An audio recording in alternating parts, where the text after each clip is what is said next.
All right, thank you very much for having us. We're from Austin, Texas. Here we go, let's have some fun now.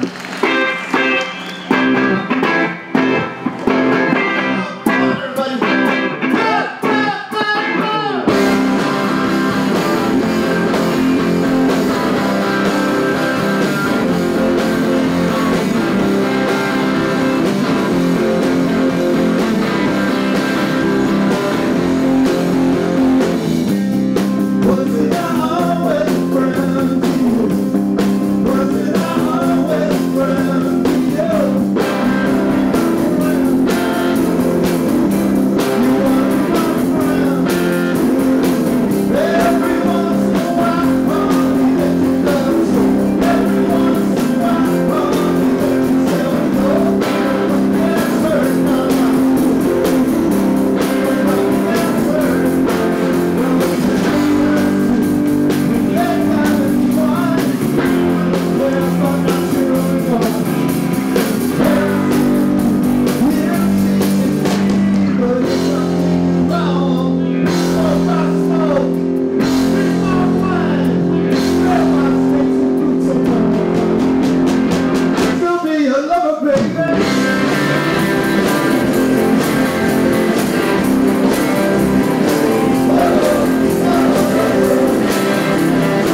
playing with the same band for quite a while now. Can you tell me about sort of how you go about building chemistry, you know, to the point that you can do something like do a session like this, or bring songs from acoustic form to full band form within the span of 15 minutes? How do you make a chemistry like that?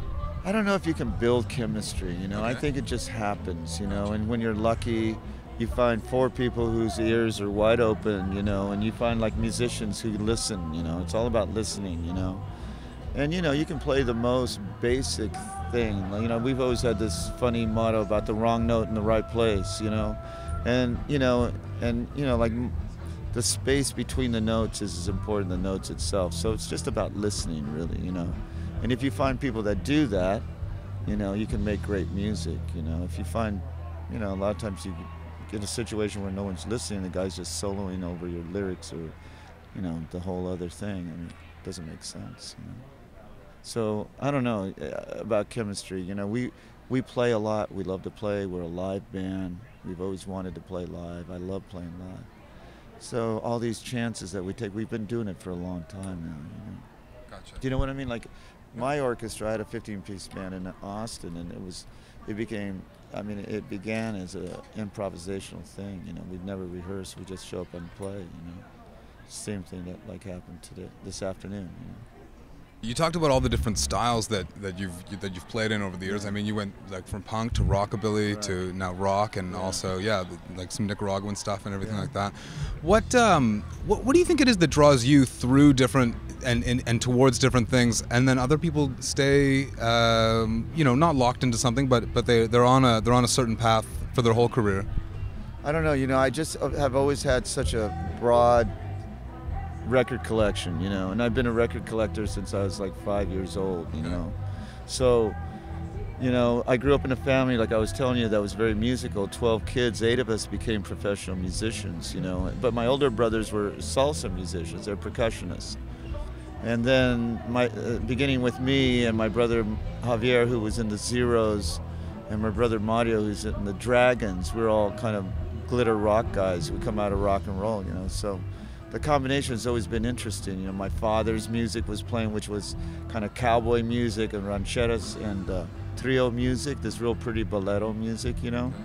And then my brothers were jazzers, you know, so I hear a lot of jazz, especially Ellington. I had a cousin who I grew up with in the 50s, and she was into rock and roll, you know, so I got to hear the Big Bopper and Jerry Lee and all that great stuff, you know.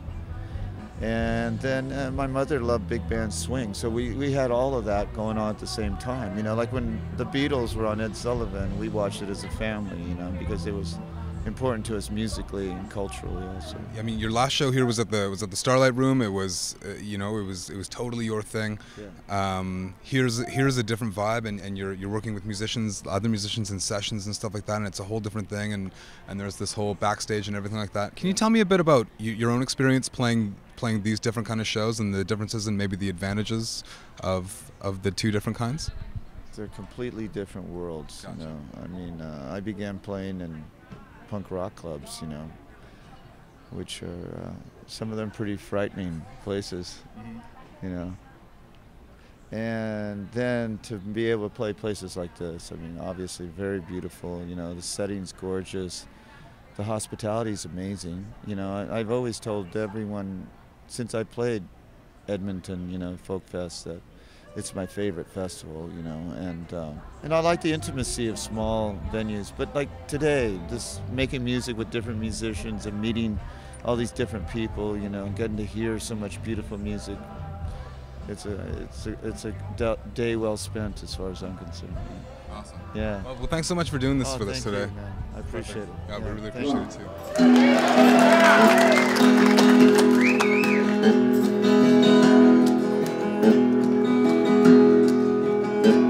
I was drunk, I was damned, I was wandering around my bed.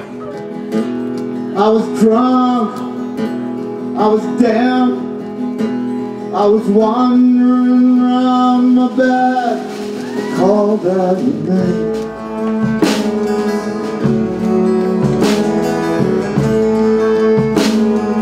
Called out your name.